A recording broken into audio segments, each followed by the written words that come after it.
ભૂખ જાગવી જોઈએ સત્સંગની, અને સત્સંગની ભૂખ જાગે ને તો એનો આનંદ પણ જુદો હોય છે. કારણ કે માણસના જીવનની અંદર સત્સંગ ખૂબ આનંદ આપતો હોય છે. બીજું શ્રદ્ધા. જો તમારી પાસે શ્રદ્ધા ન હોય ને તો પણ કથાનો આનંદ તમને ના આવે. પાર્વતી છે ને એ શ્રદ્ધા છે, પણ શિવજી વિશ્વાસ છે. કોઈ પણ દેવ બોલો, રામ કહો, કૃષ્ણ કહો, શિવ કહો, આ તો એક છે ને. 3+3 કરીએ તો પણ 6 થાય, 4+2 કરીએ તો 6 થાય, 12/2 કરીએ તો પણ 6 થાય. એમ ગમે તે રૂપે ભાવે કભાવે પણ જો હરિનું નામ લઈ જાય ને, તુલસીદાસજી તો એમ કહે છે કે એકવાર પાખંડ કરીને મારું નામ લઈ લો, ભગવાનનું નામ લઈ લો, તો પણ ભગવાન રાજી થઈ જશે.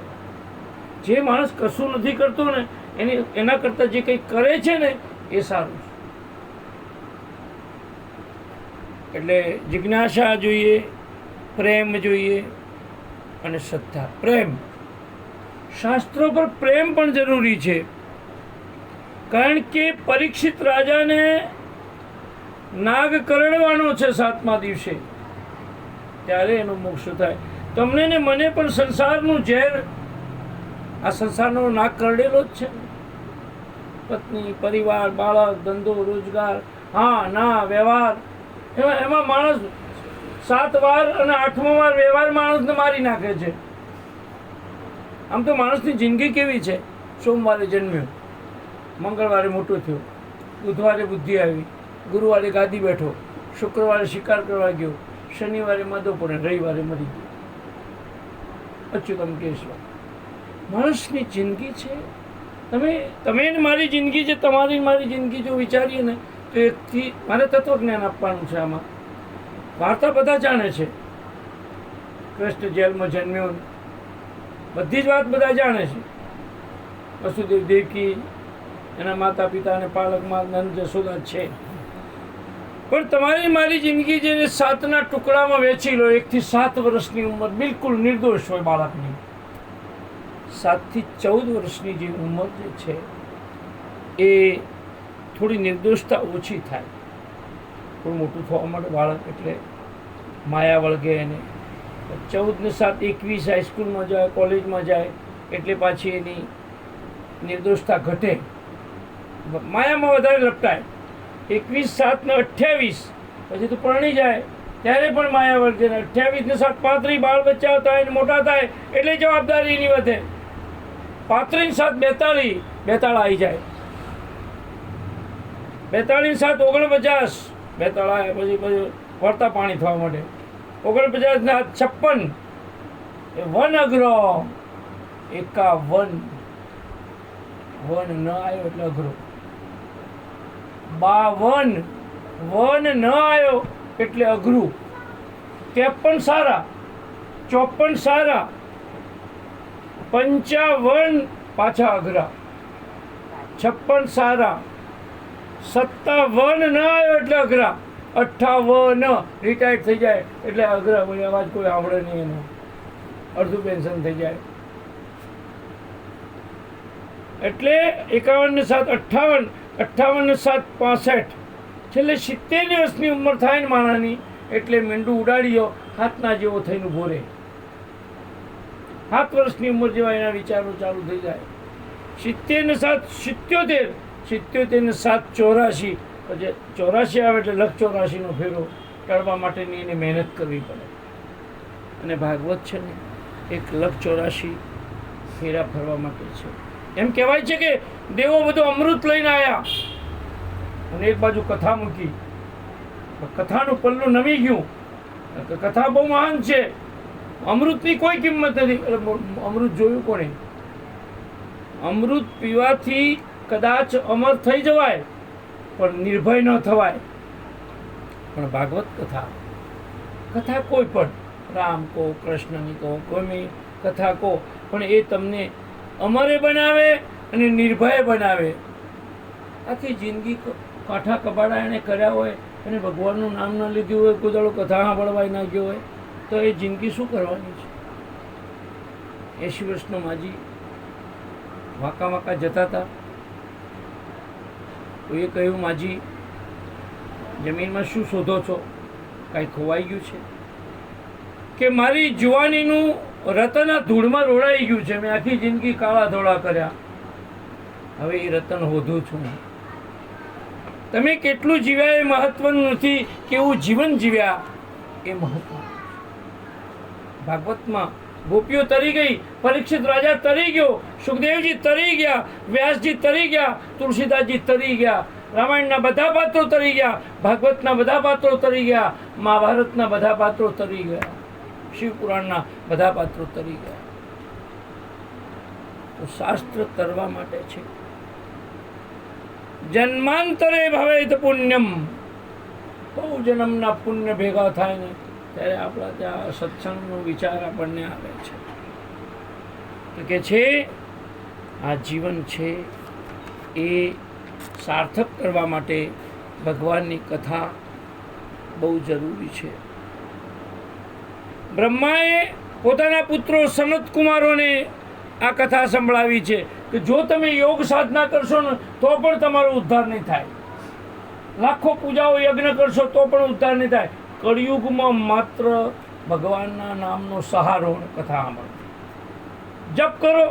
ગીતામાં કહ્યું છે યજ્ઞાનમ જપ યજ્ઞોસ્મી, યજ્ઞમાં જપ યજ્ઞ બહુ શ્રેષ્ઠ છે. બધા જપ કરો એટલે જન્મ જન્મના પાપ ટળી જાય. અને એ જપ કરતા કરતા જો ભગવાનની કથા જો સાંભળીએ તો બેડો પાર થઈ જાય છે.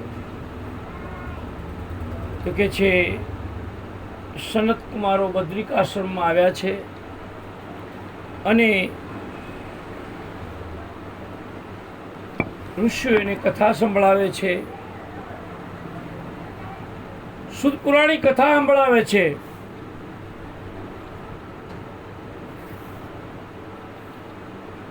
શુદ્ધ પુરાણી કહે છે કે એવામાં નારદજી આવ્યા છે.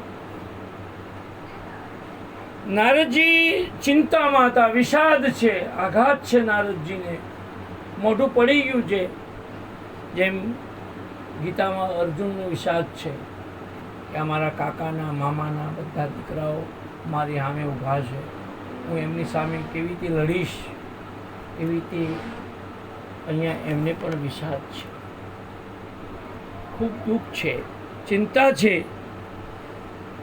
ગીતામાં અર્જુનને વિષાદ છે, ભાગવતમાં નારદજીને વિષાદ છે, યોગ વશિષ્ઠમાં રામને વિષાદ છે. વિષાદ એટલે ચિંતા એક પ્રકારની. તો કે છે સનત કુમારો બોલ્યા છે કે નારદજી શું ચિંતા છે? કથમ બ્રહ્મ નંદીન મુખ કુત ચિંતાતુરો ભવન, તમે કેમ ચિંતાતુર છો? તમને શું કારણ છે? આપ ઉદાસ કેમ છો? ક્યાં જઈ રહ્યા છો નારદજી? જો નારદજી જેવા માણસને પણ વિષાદ હોય તો તમે ને હું શું છીએ? કોઈ પણ માણસ સંપૂર્ણ સુખી છે નહીં, બધાને કોઈની કોઈ ચિંતા છે. સનત કુમારો નારદજીને કહે છે, નારદજી તમે તો મોટા ઋષિ છો, બ્રહ્મર્ષિ છો, તમને ચિંતા છે નહીં, તો કેમ અમે ચિંતાતુર છો? તો કે છે પુષ્કરમ ચ પ્રયાગમ ચ કાશી ગોદાવરી તથા, બધે હું ફર્યો પણ મને શાંતિ ન મળી. ભૂમિ પણ અમુક ભૂમિમાં જાઓ તો શાંતિ ન મળે. 3 પ્રકારની ભૂમિ છે. આ શહેરોની જે ભૂમિ છે ને તામસી ભૂમિ કહી છે. થોડાક ગામડાઓમાં જ્યાં થોડીક શાંતિ હોય તો એ સાત્વિક ભૂમિ કહી છે. અને આમ વનમાં જે ત્યાગ જ્યાં હોય, બિલકુલ જ્યાં અવાજ ના હોય, ઘોઘાટ ના હોય, કોઈ નિંદા કુટલી ના હોય, તો એ સાત્વિક ભૂમિ છે. અને ગામડાઓની વચ્ચેની ભૂમિ છે રાજસી ભૂમિ છે.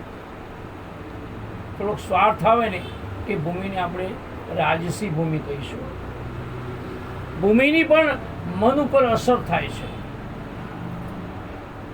શ્રવણ છે ને એના મા બાપને લઈને જ્યાં નીકળ્યો ને, હવે એવી ભૂમિમાં આવીને ઊભો રહ્યો ને તો એને વિચાર આવ્યો કે આવી મારી સેવા ના કરાય. મૂકી દેવાનું મન થઈ ગયું, એમને પછાડીને ફેંકી દેવાનું મન થયું. અને એવો વિચાર આવ્યો મા બાપ પાસે ભાડું માંગ્યું છે. અને એવી ભૂમિમાં જઈને ઊભો રહ્યો ત્યારે એમ થયું કે ઓહો, મેં બહુ મોટી ભૂલ કરી નાખી, મારા મા બાપની સેવા મારે કરવાની હોય. ભૂમિની પણ મન ઉપર અસર થાય છે. નારદજી બધે ફર્યા છે પણ શાંતિ નથી. અને શાંતિ છે ને, શાંતિ બજારમાંથી વેચાતી મળતી નથી. તો કોઈ મીઠાઈ કૃષ્ણ સ્વીટ માર્ટમાં મળી જાય એવું નથી. શાંતિ ભગવાન બધું વેચવા નીકળ્યો ને ત્યારે માલ મિલકત લાડી વાડી ગાડી બધું આપી દીધું માણસને, નોકરી ધંધો રોજગાર બધું આપી દીધું. શાંતિ ભગવાને એના પોતાના પગમાં દબાઈ રાખી. વસ્તી બધું લઈ લીધું, શાંતિ અમે નજર જ કરી નહીં. શાંતિ પરમાત્માની કૃપાથી મળે ને ભજન કરવાથી મળે. તમે જોજો 2 નંબરનો માણસ ધંધો કરતો હોય ને એ માણસને શાંતિ ન હોય. રૂપિયા હોય પણ શાંતિ ન હોય. અમારી પાસે એવા કરોડપતિ આવે ને ગરીબે આવે પણ એ પેલા લોકો અશાંત હોય છે. હું કથા કરીને તો પડે એવું ઊંઘી જાઉં, સપનું જ બીજું આવે ને પણ શાંતિ ભીતરમાંથી આવે છે. નારદ કે મને શાંતિ મળતી નથી, હું અશાંત છું, દુઃખી છું, હું શાંતિની શોધ માટે ફરું છું. અને કળિયુગમાં સતના આધારે આ દુનિયા ચાલી રહી છે. સત્ય, દયા, તપ, પવિત્રતા, આ 4 પગ જે છે ને એના ઉપર આ દુનિયા ચાલી રહી છે. સતના આધારે દુનિયા ચાલી રહી છે. આ તમારા ઘરમાં કોઈક માણસ રોટલા ખાતા હોય, બધા ઉપર કોઈકનું પુણ્ય તપતું હોય, કોઈનું પુણ્ય કામ કરતું હોય તો બધા શાંતિથી રહેતા હોય છે. નારદજી ફરવા માંડ્યા છે તો કે છે આપણા જીવનમાં પણ પહેલાં દેહની શુદ્ધિ કરવી પડે. આ શરીર પણ કોઈને બ્રાહ્મણ મળ્યું છે, કોઈ પટેલ છે, વાણિયા છે, દરજી છે, સોની છે, સુથાર છે, પણ એ જો ભજન કરે ને તો દેહની શુદ્ધિ થઈ જાય એને, પછી એની કોઈ જ્ઞાતિ રહેતી નથી. કાલે ઉઠીને બ્રાહ્મણો એમ કહે છે કે રામ અને કૃષ્ણ પર અમારો અધિકાર છે. ના, કોઈનો નહીં. કાલે ઉઠીને ક્ષત્રિય લોકો એમ કહે છે કે રામ અમારા કુળમાં જન્મ્યા હતા તો રામ ઉપર અમારો અધિકાર નહીં. કાલે ઉઠીને વૈશ્ય લોકો એમ કે અમે આ બધી જ્ઞાતિઓ બધાની સેવા કરીએ તો અમારો રામ ઉપર અધિકાર નહીં. કાલે શૂદ્ર લોકો એમ કે શબરી અમારી હતી, ભાગવતની કુબ્જા અમારી હતી તો અમારો રામ ઉપર અધિકાર હતો, કેવટ હતો અમારો અધિકાર નહીં. જે ભજન કરે એનો પરમાત્મા છે. પછી જ્ઞાતિ જાતિ આ દુનિયામાં નથી. ચતુરાઈ ચૂલે પડી દીક પડ્યો આચાર, તુલસી હરિભક્તિ વિના 4 વર્ણ ચમાર. હરિભક્તિ ન હોય તો 4 વર્ણ ચમાર છે. અમારા સંન્યાસમાં ભારતીબેન ક્યાંય એવું નથી બતાવ્યું, જ્ઞાતિ જાતનો ભેદ બતાવ્યો નથી. અમારે તો સંન્યાસમાં જીવતે બધાના પિંડ વેરવા પડે. જીવતે અમારે સગાવાલા મરી જાય તો અમારે સ્નાન સૂતક લાગે નહીં, નાવાનું ન હોય. અમારે કોઈ શોક લાગે નહીં. અમારે મુંડન અમારો ગુરુ હોય, અમારું સાધુ સમાજનું હોય એના માટે જ. કારણ કે અમારે તો માટે બધું સરખું જ છે. દેહની શુદ્ધિ, દ્રવ્યની શુદ્ધિ. તમારા ઘરમાં આવક આવે છે, માની લો કે તમે 100 રૂપિયા કમાઓ છો તો 10મો ભાગ તમે કાઢી નાખો, અલગ 10મો ભાગ અલગ કાઢી નાખો. તમારી આવકમાંથી 10મો ભાગ તમે અનાજ જો પેદા કરતા હો તો 4થો ભાગ બતાવ્યો છે. તમને 24 કલાકનો જે ટાઈમ આપ્યો છે એમાંથી 1 કલાક પ્રભુ ભજન માટે આપણે સારો સમયનો સદુપયોગ કરીએ. તમને ખબર ને, અમે લોકો તો આખો દાડો અમે કથા હોય ન હોય કોઈકનું કોઈક વાંચતા જ હોઈએ. અધ્યયન કરો, અભ્યાસ કરો. તો કે છે દ્રવ્ય શુદ્ધિ, માતૃ શુદ્ધિ.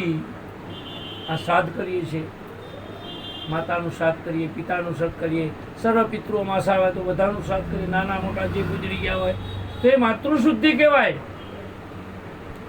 તો કે છે કળિયુગનો, નારદજી કહે છે કળિયુગનો બહુ પ્રભાવ છે. કળિયુગમાં બચવું બહુ અઘરું છે. કળિયુગની અંદર ભજન કરો ને એ જીવી શકે છે. હું ફરતો ફરતો નારદજી કહે છે હું વૃંદાવન આવ્યો છું. તમે તીર્થોમાં જવું જોઈએ. તીર્થમાંથી તમને ઘેરે કૃષ્ણ છે, રામ બી છે, તીર્થમાંથી તમને અનુભવ મળે, જાણવા મળે. કંઈક ભૂમિની ત્યાં પ્રતિષ્ઠા થઈ હોય, અનેક માણસોના મહાપુરુષોના પગ પડ્યા હોય તો તીર્થનો આનંદ મળે છે. હંસા ગઈ તી ગુરુજીના દેશમાં, ડગલે ડગલે યગન ફળોય દુર્લભ એવા સંતને, હંસનેણ ઠરે ને નાભી હશે, જેના દર્શનથી દુખડા જાય દુર્લભ એવા સંતને. હું જાત્રા કરવા જાઉં છું. 22 દિવસ જાત્રા કરવા ગયો તો આખું લખ્યું હતું મેં. કચ્છન રાણા પેપરમાં મેં છપાયું હતું, બધા લેખાયા તમારા. તો એના અનુભવો તમને જડે. મહાપુરુષો મળ્યા હોય, કઈ પ્રકારનું તમે જોયું હોય, જાણ્યું હોય, અનુભવ્યું હોય, તમને મીઠા અનુભવ થયા હોય તો એમાંથી કંઈક જડે. વાંચન, પરિભ્રમણ અને નિરીક્ષણ આપણા 3 ગુરુ હોવા જોઈએ. વાંચન, પરિભ્રમણ અને નિરીક્ષણ. એટલે દર્શન કરવા તીર્થોમાં જવું જોઈએ. તીર્થોમાં જવાથી વિચારોની શુદ્ધિ થાય છે. ઘણા લોકો એમ કે ઘેરે ભગવાન છે, બરાબર છે, ઘેર છે, પણ જો એ ઘરના ભગવાનને માની અને જો તીર્થમાં જાઓ તો સોનામાં સુગંધ પડે. એ ના નથી પાડી કે ના જ જવું. મા બાપની સેવા કર્યા પછી જો તમે સરસ રીતે તીર્થોમાં જાઓ અને તમારી ફરજો અદા કરો. મુસલમાનના કુરાનમાં એક વાત લખી છે કે તમારા કપડા ઉપર લાખો થીગડા હશે તો ચાલશે, પણ તમારી ઈમાન ફરજ ઉપર એક પણ થીગડું નહીં ચાલે. તમારી જે ફરજ છે, કોઈ પણ ધર્મની જે સારી વાતો લઈ લો. લડ્ડુ ખા લેના, સ્વામિનારાયણ મહાત્મા મને કહેતા લડ્ડુ ખા લેના, પત્તલ ફેંક દેના. સારી વાત લઈ લેવાની. તો કે છે નારદજી કે છે હું શાંત હતો અને હું ફરતો આવ્યો છું અને હું યમુનાજીમાં સ્નાન કરી રહ્યો હતો ત્યારે એક યુવાન સ્ત્રીએ અને એની સાથે 2 ગરડા પુરુષો હતા, 2 જોયા. આ યુવાન સ્ત્રી કોણ? ભક્તિ. અને 2 ગરડા પુરુષો કોણ? જ્ઞાન અને વૈરાગ્ય. ભક્તિ જુવાન છે પણ એના દીકરા જ્ઞાન અને વૈરાગ 2 ગરડા કેમ થઈ ગયા? ગુજરાતમાં ભક્તિ ગરડી, ગુજરાતમાં પાખંડી બહુ છે. પૂરબ કો પંડિત બોલો, જ્ઞાની કો બોલો પંજાબ, કર્મકાંડી કો દક્ષિણ બોલો, ઢોંગી કો ગુજરાત. જો તમે બહારના ગમે તે સાધુ આવે ને તમે તો ગુજરાતમાં હિન્દી બોલો વસ્તી ફસાઈ જાય. કહેવાનો અર્થ એવું શું છે કે ભક્તિ છે ને એ જુવાન છે. તમારી ભક્તિ કેવી હોવી જોઈએ, મારે એ જ વાત કરવી છે. તમે ક્યારેક ના સાંભળી એવી વાતો પણ કેટલીક મારે કરવાની છે કે ભક્તિ કેવી છે કે બિલાડી હોય ને, બિલાડી એના બચ્ચાને મોઢામાં પકડે. તો તમે જો ભક્ત બની જાઓ ને તો પરમાત્મા બિલાડી બની જાય અને તમે બચ્ચું બની જાઓ, તમને મોઢામાં પકડે. પણ જો તમે જ્ઞાની બની ગયા ને, આ બ્રહ્માકુમાર વાળા જ્ઞાનની વાત કરે છે. જ્ઞાની બની તો વાંદરીના બચ્ચા જેવી કહી સાથે માં તમને ન પકડે, તમારે માને પકડવી પડે. તમે જ્ઞાની બની જાઓ ને તો તમારે પરમાત્મા પકડવા બંધાયેલો નથી, તમારે પરમાત્માને પકડવો પડે. તો ભક્તિ કરવી જોઈએ બિલાડીના બચ્ચાના જેવી ભક્તિ કરવી. ભક્તિ પક્ષ નહીં, સરળમાં સરળ. આ લોકો ઘણા લોકો આમાં હજુ પણ લોકોને આ વાત સમજાતું નથી. જ્ઞાન, ભક્તિ ને કર્મ ત્રણેય એક સિક્કાની 2 બાજુ છે. ઘી, ગોળ ને આટો 3 હોય તો શીરો બને કે નહીં? ચલો એકલા ઘીથી બને નહીં, એકલા ગોળથી બને નહીં, એકલા આટાથી ના બને. જ્ઞાન, ભક્તિ અને કર્મ ત્રણેય જોઈએ. જ્ઞાન, ભક્તિ, કર્મ, વૈરાગ્ય આ બધું હોય તો જ બને. એટલે માણસો એક વસ્તુથી નહીં ચાલે. અને આપણી રામાયણ ને ગીતા ને મહાભારત ને ભાગવતમાં તો ત્રણેય વસ્તુ આપી છે. ભક્તિ નમ્ર બનાવે, જ્ઞાનીને અહંકાર હોય, જ્ઞાનીનું પતન થાય. ભક્તનું પતન નથી. મીરા નરસિંહ પતન થયું, જલારામ બાપાનું પતન થયું ના થાય, પણ જ્ઞાનીનું થઈ જાય. વિશ્વામિત્ર જેવા ઋષિ પણ મેનકામાં ફસાયા. જ્ઞાન કથીને ગાડો ભરે, જ્ઞાનનો ગાડો ભરી લે, મટે નહીં અંતરનો વિખવાદ. કબીર કહે કળછા કંદોઈના, એ તો કદી ન પામે સ્વાદ. કંદોઈના તાવેતાન ચમચાન બધાએ મીઠાઈમાં રહેતા હોય પણ એ સ્વાદ નથી પામી શકતા. એમ નારદજી કહે છે બધે ફર્યો પણ મને શાંતિ ન મળી. અને એક સ્ત્રી જુવાન જોઈ, ભક્તિ હતી, અને એના બે પુત્ર જ્ઞાન અને વૈરાગ્ય બે ઘરડા થઈ. નારદજી કહે છે એ યુવતીએ નારદજીને કહ્યું, ઉભારો મહારાજ, સાધુ ઉભારો, ભાવો ભાવો, તિષ્ઠ, ઉભારો ઉભારો, મારે એક વાત પૂછવી છે, મારે એક વાત પૂછવી છે, મને સમજાવો. એક તો કઈ ન કરો ને, તમે ઠાકોરજીની સેવા કરો ને, એવી ભક્તિ. તમે ડોગરેજી બાપા એમ કહેતા હતા, તમે તો ડોગરેજી બાપાને જોયા હોય, આપણે બધા સાંભળ્યા હોય, બધા બહેનોને ખબર ના હોય. ડોગરેજી બાપા એ જમાનામાં કથા વાંચતા હતા ત્યારે એમના કથામાં 4 થી 5 લાખ માણસ, સંગીત ના હોય, કંઈ ન હોય ને એમની કથામાં સાંભળ. ડોગરેજી બાપા એમ કહેતા કે રોટલી બનાવતા બનાવતા રામ રામ બોલશો તે રોટલી ખાનારામાં રામ આવશે, પણ જો હાય હાય કરતા રોટલી બનાવશો તે રોટલી ખાનારામાં હાય હાય આવશે. ભોજન પણ ભાવથી જો બને તો પ્રભુનો પ્રસાદ બની જાય. તો કે છે ઉભા રહો, આપણને કોઈ ગાળ દે ગમે ખરું, તો બીજાને આપણે ગાળ ન દઈએ એ આપણી સમજણ અને જ્ઞાન. જે ગાળ સાંભળવાથી આપણને દુઃખ થાય એવું આપણે સમજીને બીજાને ગાળ ના દઈએ તો સમજી લેવાનું કે સમજણ ભર્યું જ્ઞાન. ચતુર તો બધા છે, બધા ચાલાક લોકો તો ખૂબ બધા ફરે શહેરોમાં, બહુ ચાલાક લોકો ફરે છે, પણ એને પરમાત્મા નથી મળતા. તો બિરબલની ક્યાંય ફેક્ટરી છે? ચતુરો જ હતો ને, પણ ગાંડી ગબલી મીરા અને નરસિંહને પરમાત્મા મળ્યા અને બિરબલને ના મળ્યા, કારણ કે ચતુરાઈ હતી પણ ભક્તિ નહોતી. પ્રીતિ સદા સજ્જન સંસર્ગા, સજ્જનનો સંગ કરવો ને એ પણ ભક્તિનું લક્ષણ છે.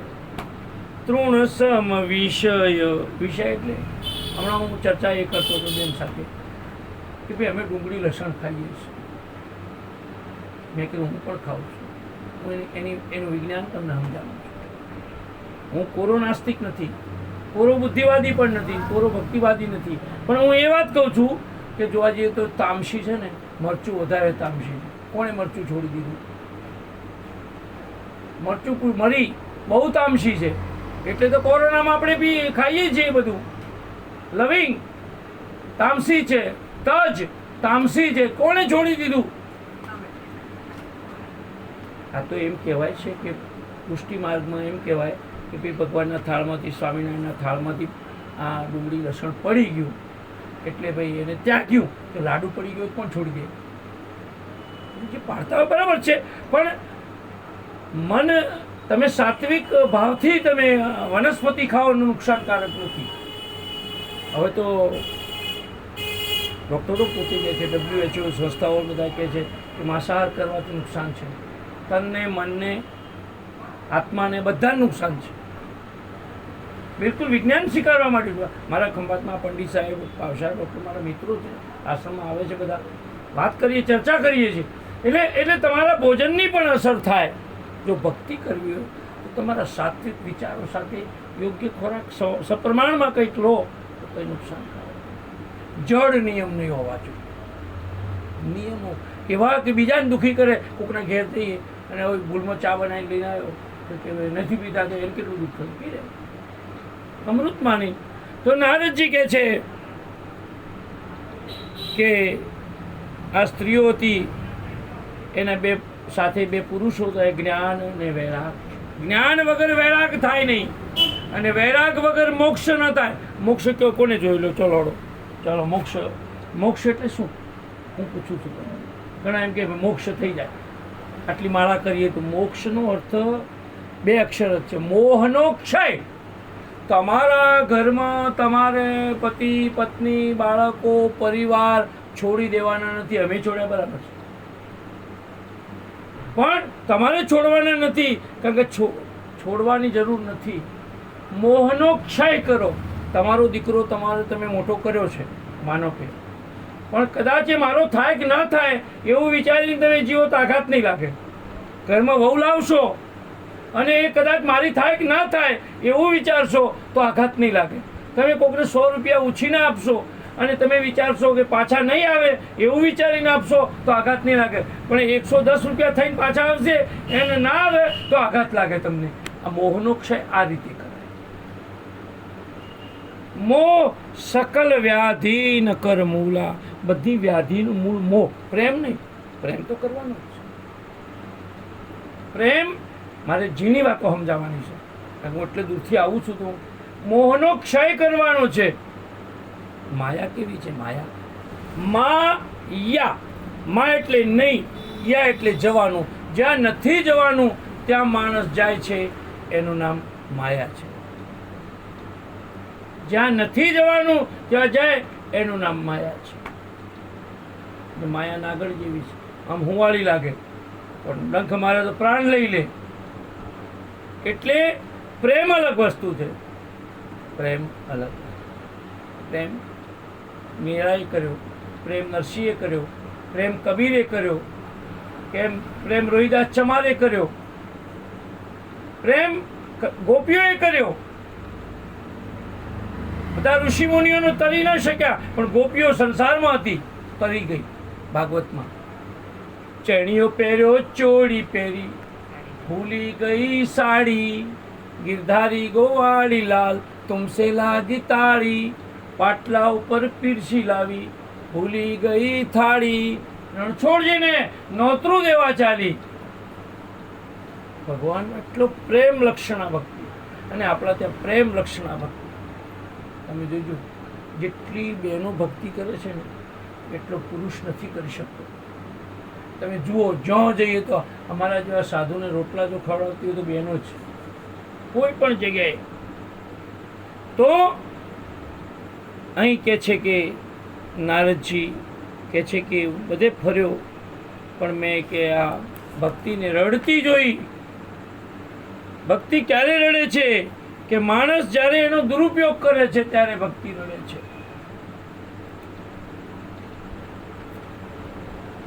મનથી થયેલો પાપ છે ને, કળિયુગમાં મનથી પાપ કર્યું હોય ને પાપ, એની સજા નથી. પણ સતયુગમાં દાપરમાં મનથી કરેલા પાપની સજા હતી. કળિયુગમાં મનથી તો તમને કોઈકને ગાળ બોલવાનો વિચાર આવી જાય, બોલી દો ને ત્યારે પાપ થાય. પરંતુ મનથી બહુ વિચારો ને, એવું ચોરી કરવાનો વિચાર કરો તો એ પાપ નથી, પણ કરી નાખો એ પાપ છે. કળિયુગમાં ભજન કરવાથી પાપ ઠેરાઈ જાય. ભજનની રાત જેવી બીજી કોઈ રાત નથી, માયાની લાત જેવી કોઈ લાત નથી, સંતોની નાત જેવી બીજી કોઈ નાત નથી, અને જ્ઞાનીની વાત જેવી બીજી કોઈ વાત નથી. તો કે છે ભાગવત કથા જો સંભળાવવામાં આવે તો આ બે જ્ઞાન વૈરાગ્ય ગરડા થયા છે ને એ જુવાન થાય. ભક્તિને પણ શાંતિ મળે જો ભાગવત કથા સાંભળે તો. અમે કથા સાંભળવા જઈએ, સાંભળીને કઈ ન લઈએ. એક પણ પ્રસંગ યાદ આવે છે. આમ તો બળિયાર આ બાજુ છે ને, આમ તો આમ સમયના પ્રમાણે આટલું પૂરું કરવાનું હોય એમ. એક મહારાજ કથા વાંચતા હતા, અને એક આવા બદલીભાઈ જેવા કાકા રોજ કથા સાંભળવા આવે. એટલે આખા મહિનાની કથા હશે મહારાજની, એટલે શાંતિ, બિચારા કથા પ્રેમથી સાંભળતા હતા. એ પેલા મહારાજે વળી એક દાડો કીધું કે ભાઈ વડીલ એક કામ કરો ને, હવે રોજ તમે આવો છો તો એક દિવસ તમારા છોકરાને મોકલો. તમારે અનાજની પેઢી હતી એ કાકાને, કે એક દાડો છોકરો કથા આપણે છોકરા આપણે તમે એ દાડો પેઢી સંભાળજો. તો મહારાજે કથામાં એમ કહ્યું કે ગાયમાં 33 કરોડ દેવતાનો વાસ છે. ગાયમાં 33 કરોડ દેવતાનો વાસ છે. અને છોકરાએ પકડી લીધું અને સીધો ઘેર ગયો. ઘરથી સીધો પાછો પેઢી ઉપર ગયો અને ગાય આવી બાસમતી ચોખાની ગુણ હતી ને, સીધી ગાયને ગાય માતા ખાઓ, ગાય માતા ખાઓ. એટલે કે બાપ આવ્યો કે મૂર્ખના સરદાર, કથા ઘરમાં ન લાવવાની હોય, મહારાજને પાસે હાલવાની હોય, અને તું તો છેક પેઢી ઉધી લાવ્યો. કહેવાનો મારો અર્થ એ છે કે આપણે જે આપણું જીવનનું ભજન જે છે, ઘરમાં, પરિવારમાં, ધંધા રોજગારમાં લઈ જવું પડશે. સતનો વેપાર કરજો તમે, ધ્યાન ધણીનું ધરજો રે મારા જીવા પટેલિયા રે. તમે સતની ખેતી કરજો. આ જીવને કર્યું છે, સતની ખેતી કરજો મારા ભલા વેપારી રે. તમે સતનો વેપાર કરજો, સતનો વેપાર કરજો. ધંધો કરવો એ ગુનો નથી. ધંધો કરતા ઈમાનદારી અને પરમાત્માને ભૂલી જવો ને, એ ગુનો છે. ધંધો તો કરવો જ પડે. એટલે કે છે કથા સંભળાવી છે અને આ સ્ત્રી યુવાન બની છે અને એના જ્ઞાન વૈરાગ્ય પુત્રો પણ બેઠા થયા છે. તો તમારા અને મારા જીવનમાં જ્ઞાન, ભક્તિ અને વૈરાગ એ બહુ જરૂરી છે. જ્ઞાનમાં મોજો મજાની, એને જાણે કોઈ અનુભવી જ્ઞાની. જ્ઞાનની વાતો છાની, મુગાએ સપનામાં મોજો માણી. એ તું સમજે પણ વધે નહીં વાણી. જ્ઞાનની વાતો છાની, જ્ઞાનની વાતો છાની, જ્ઞાનની વાતો છાની. ભાગવતમાં મંગલાચરણ બતાવ્યું છે. સચ્ચિદાનંદ રૂપાય વિશ્વપત્યાદિ હેતવે તાપત્રય વિનાશાય કૃષ્ણાય વયમ. આપણા જીવનમાં 3 પ્રકારના તાપ છે: આધિ, વ્યાધિ અને ઉપાધિ. આધિ એટલે મનનું દુઃખ, વ્યાધિ એટલે શરીરનું દુઃખ, ઉપાધિ એટલે ઓરેલી હોય, જાણીને કુવામાં પડ્યા હોય એ ઉપાધિ. ન જવાના રસ્તે જઈએ તો ઉપાધિ જ થાય ને. તો કે છે આપણા ત્યાં જ્ઞાન, કર્મ અને ઉપાસના 3 માર્ગ છે. ઘણા લોકો એવું કહેતા હોય છે કે ભાઈ અમે તો મંદિરમાં અમારે કોઈ જવાની જરૂર નથી, અમે તમારા મા બાપની સેવા કરી. હા, સારી વાત છે, કર્મ કરો છો સારું, પણ અહંકાર આવશે. જો ભક્તિ નહીં કરો ને તો કર્મનો પણ અહંકાર આવે, દાન કર્યાનો પણ અહંકાર આવે. સારું કર્યાના અહંકારમાંથી બચવા માટે પણ ભક્તિ કરવી જોઈએ. ભક્તિ એ સરળ ચીજ નથી.